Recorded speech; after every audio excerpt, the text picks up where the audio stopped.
Hello বন্ধুরা, গরমের আজকে একটা সুন্দর রেসিপি নিয়ে এসেছি। এটাকে স্টোর করেও রাখা যায়।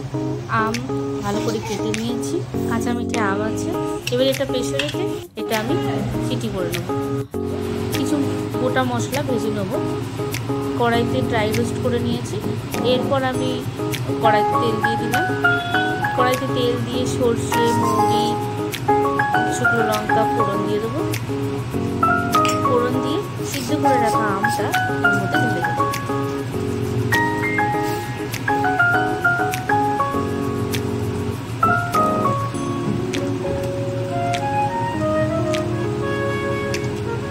এই আমের আচারটা সবাই খেতে ভালোবাসে, বাচ্চা বড় সবাই খেতে ভালোবাসে। গরমে তো ভীষণই খুব ভালো।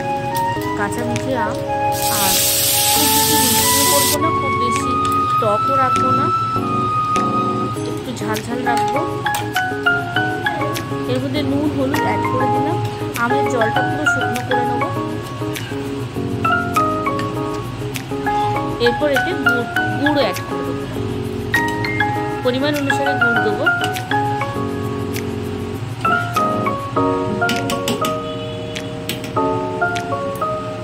টক মিষ্টি ঝাল ঝাল এই আচারটা সবাই খেতে খুব ভালোবাসে। গরমে টক শরীরের পক্ষে খুবই ভালো। এরকম ধরনের বানিয়ে ফ্রিজে স্টোর করে রেখে দিলে বেশ অনেক দিন চলে যায়।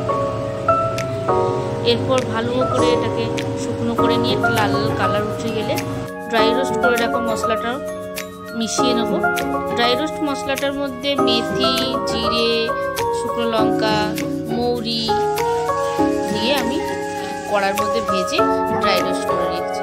মিশিয়ে নিলেই আমাদের আমের টক মিষ্টি আচার রেডি।